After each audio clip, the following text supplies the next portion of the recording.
And off goes the RFS BMW X3 of Deploy and Van Vuuren, looking to make the most of their lead. They're closely followed by the Century Racing CR3 of Matthews and Smith, and it looks like they're finding the start a little on the slippery side.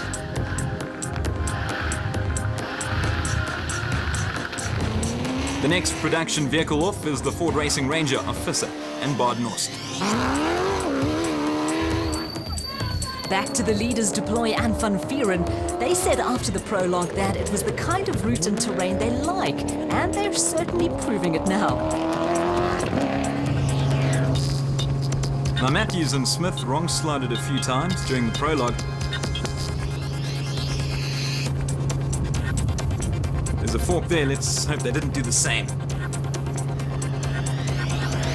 Well, if they did, then they're in good company, as they were closely followed by Visser and Badenhorst. On board with the Century Racing CR3 of Matthews and Smith, slowing down and pulling over. They didn't wrong slot, they're just letting the faster Ford Ranger through. Well, a bakkie is not a bad choice on this terrain. Visser and Badenhorst in the Ford Ranger comfortably in second place. And they certainly are gaining on the leaders, Deploy and Janse van Vuuren. These narrow routes not allowing for easy overtaking, and it's proving to be the case once again. The RFS BMW sportingly pulling over to let the Ranger through. So we have a new leader in Visser and Badenhorst. In third place, Gary Bertholdt and Siegfried Rousseau. Bertholdt overcoming a severe bout of motion sickness during the prologue. We haven't seen much of the Castrol Toyota of Voss and Howie. Here they're right on the bum of Matthews and Smith. Can't be too long before the Century CR3 lets them pass.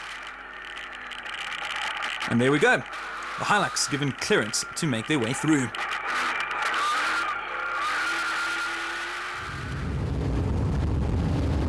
Well, the two are rocketing along the route. Voss did say before that overtaking would be tricky. Specials being caught up by the production vehicle seems to be the overriding theme. And here we have Hutchison and Stassen closely followed by the Castrol Toyota Hilux of Taylor and Murphy. The conditions from inside looking very tough for the Castrol Toyota pair. Visibility very poor, and made even poorer now after the windscreen took a blow. Doesn't look pretty at all. We're just in time to find the Regent Racing Nissan Navara of Whitehouse and Carlson having trouble. Wrong slotting and having to turn around, taking out some sugarcane in the process. Luckily their detour wasn't too severe, only a couple of meters. But close on their heels, Woolridge and Huxtable in the Ford Ranger, not making the same mistake. Campbell and Gibson described the prologue as being very busy, and it's certainly proven to be the case so far. They also said dusty, and again they were right on the money. The Silvolts and the Elegant Fuel Porter finding that out at the turn. With their clutch issues a thing of the past, Rundle and Moore in the Regent Racing Navara are back on track. They're behind the Motorite Bat Venom of Hutchison and Stassen, but the way things have been going so far, I can't imagine it will be too long until they pass the pair. Too true, the Regent Racing Navara catching up very quickly here.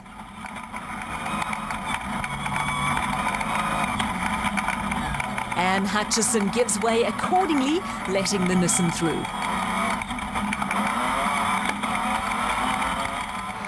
The Atlas Copco pair of Van Staden and Lawrenson in the Toyota Hilux. They said the prologue was simply excellent.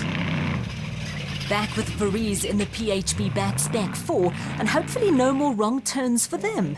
The LA Sports BMW of Henny de Klerk and Johan Smallberger making its first appearance of the season. After 60 kilometers, Visser and Badenhorst in the Ford Ranger in front, followed by Deploy and Van Vuuren in the RFS BMW, with the Atlas Copco Hilux of Bertholdt and Rousseau in third spot. In the specials, Matthews and Smith first in their Century Racing CR3, followed by Gibson and Campbell in their Dirt Sport Components Porter. Appearing through the dust, a pair of Silvolts, the Elegant Fuel Bat Venom of Quinton and Cully. Brothers Johan and Werner Horn in the Malulane Toyota Land Cruiser, they experienced 2 punctures during the prologue. Pat and Claessen's leading matters in Class E in their Ford Ranger, not bad considering the switch from petrol to diesel. We continue in Loop 1 with the leaders in the production vehicle category, Visser and Badenhorst in only their second outing in the Ford Ranger, holding on to the lead en route back to DSP. And they're closely followed by Deploy and Van Vuuren in their RFS BMW X3. They'll certainly be wanting to reach the finish line this time round. On board with them now, once again, visibility almost non-existent. Massive problems here, and it looks as if they've rolled. The race definitely over for them. Let's see if they're okay. Right, then. Yeah. Terrible result for them once again, but at least they're okay. Back on the road here, and it means that Berthold and Rousseau will take over second place in the Atlas Copco Toyota Hilux. The last time we were on board with them, they managed to recover well after hitting a huge ditch, and let's hope history doesn't repeat itself. Plain sailing from them. In third place now, Foss and Howie from Team Castrol Toyota. They ended 10th at the RFS 400, but they're looking good for a much better finish this time round. Beautiful sights there as the pair race through the sugarcane, and all the teams have described the course as being extremely narrow, and that puts it into perspective.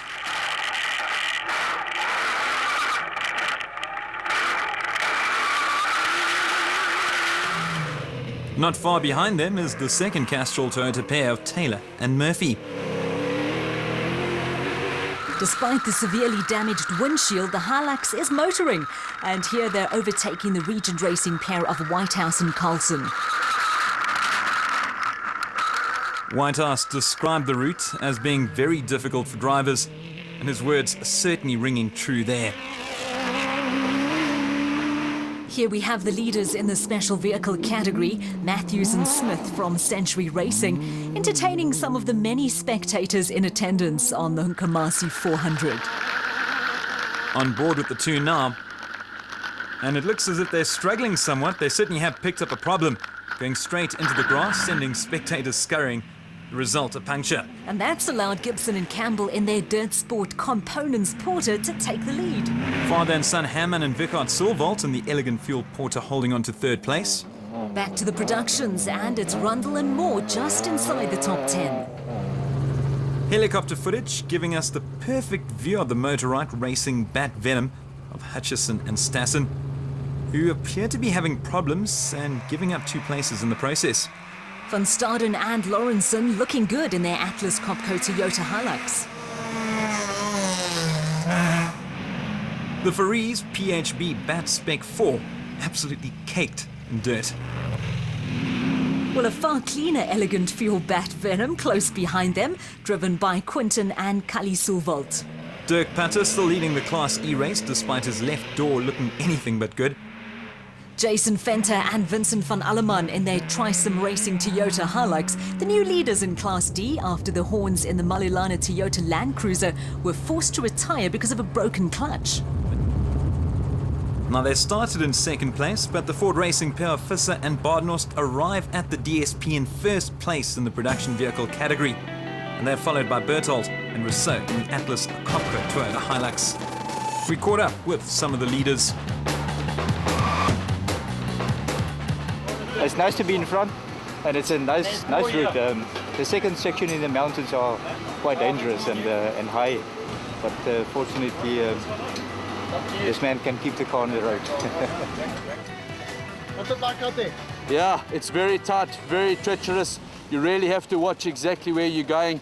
It's not going to be a cut and dried case out there. Unfortunately, Christian's just rolled it, so we're second in. We're a little bit behind the Ford, and I'm sure that from a Atlas Copco Hilux point of view, we're doing well. Duncan's behind us. I think we got about a minute and a half on him, so we opened a nice gap. Should be a good race.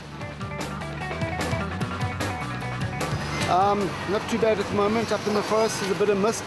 It's quite damp. I think it's even raining up there. So it's very slippery, very tricky. You can't make a mistake. But as soon as you got to a lower sort of level, the mist cleared and visibility was a bit better, but no problem so far. Confirmation of the order after Loop 1. Visser and Badenhorst just under 2.5 minutes ahead of Berthold and Rousseau, while Force and Howie are in third place. In the specials, Gibson and Campbell reaching the DSP first. Yeah, a lot wetter than everyone anticipated. We capitalised on the forest, obviously, because we didn't have dust, so we managed to catch Herman, and I think Evan might have had a problem, and we managed to get past Ev. But yeah, we're just trying to maintain and just keep it neat and tidy because it's treacherous out there, especially up in the mountains. It's going like a really lovely race. We got a puncture just before we came in, so we lost overall lead, but we hope we'll get it back now in the second loop. So one more loop to go. Matthews and Smith just 45 seconds behind Gibson and Campbell, while the Sewelds, Herman and Weghardt are third. Loop 2 underway. Ford Racing's Visser and Baden